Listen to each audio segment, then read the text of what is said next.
তারাই তো মনে করেছিল তারা একেবারে রাষ্ট্র ক্ষমতায় চলে গেছে।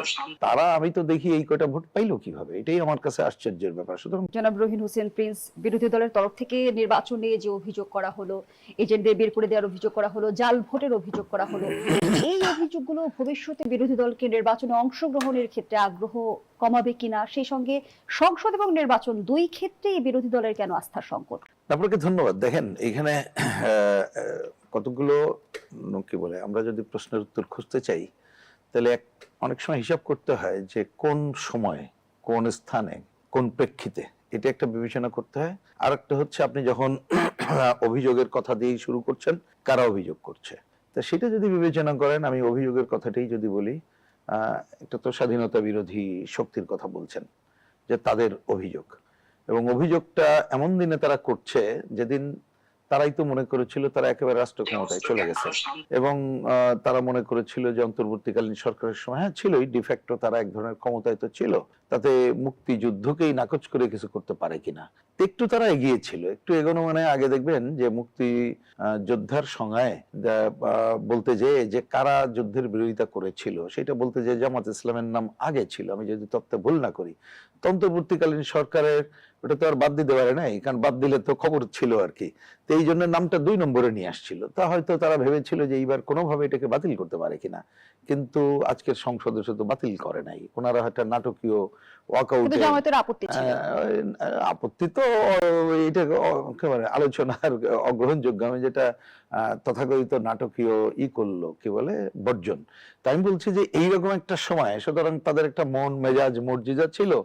সেইখানে আপনার উপনির্বাচনে তো শোচনীয় পরাজয়টাই খুবই স্বাভাবিক ছিল, বরঞ্চ তারা আমি তো দেখি এই কয়টা ভোট পাইলো কিভাবে, এটাই আমার কাছে আশ্চর্যের ব্যাপার। সুতরাং তাদের এই অভিযোগ আজকের প্রেক্ষাপটে, তাদের অন্য যে ক্রোধ, তার হয়তো এক ধরনের বহিঃপ্রকাশের জন্য এই কথাগুলো বলতে পেয়েছে, সুতরাং সেইটাকে আমি খুব গুরুত্বপূর্ণ দেখি না।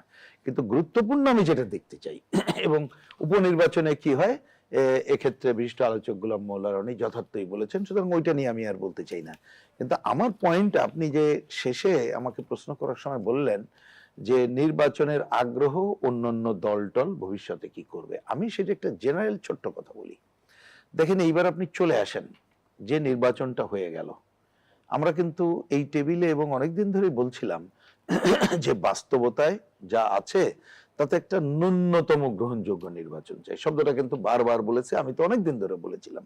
কিন্তু আপনি নির্বাচনের পর আমাদের কথা বাদ দেন, আপনি বিএনপির অনেকের দিক দিয়ে বলেন, আবার এই যে স্বাধীনতা বিরোধী যে দলটির কথা বলছেন তাদের দিক থেকে বলেন, তারা নিজেরা পরস্পরে অভিযোগ করছে, যেন এই জায়গায় আমরা জিতে গেছিলাম, তো ডিজাইন করে আমাদেরকে হারানো হয়েছে, অমুককে জিতাই দেওয়া হয়েছে।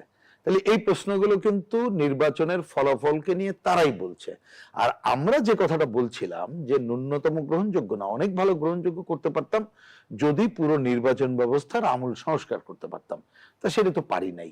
বরঞ্চ আমি বলবো যে এইবারের যে পারটা গেল, এবং আজকের এই মধ্য দিয়ে তো 300 আসন কমপ্লিট হলো, 2টা বাদ ছিল।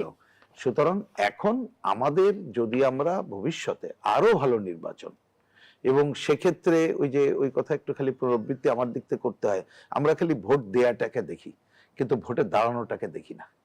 সুতরাং ভোট দেওয়া এবং ভোটে দাঁড়ানোর সমসুযোগ, এবং মানুষের চিন্তা চেতনার মান উন্নত করা, যাতে করে ভয় ভীতিতে বা কোনো কিছুর বদৌলতে, মানে নিজের লোভে সে কিছু একটা করছে, সেইটা যাতে না হয়, ওই ধরনের একটা জায়গায় যাওয়ার জন্য পুরো নির্বাচন ব্যবস্থার একটা আমূল সংস্কারের কাজটা করা দরকার, আলাপ আলোচনা শুরু করা দরকার, এবং সেইটাই শুরু করাটাই আমার কাছে মনে হয় এটা প্রধান কাজ।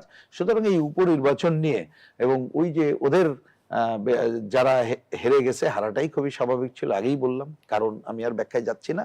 সুতরাং এই এজেন্ডা নিয়ে, তাদের কথাকে নিয়ে আলোচনা না করে আমাদের বরঞ্চ কিভাবে আরো সামনের দিকে আগাতে পারি, এবং আরো বেশি গ্রহণযোগ্য, কেউ আর অভিযোগ করব না, সাধারণ জনগণ এইটাকে ওয়েলকাম আরো বেশি করবে, এবং সে নির্বাচনী ময়দানে অবতীর্ণ হওয়ার জন্য আরো বেশি উৎসাহ কি বলে যে পালন করবে, উৎসাহ নিয়ে যাবে।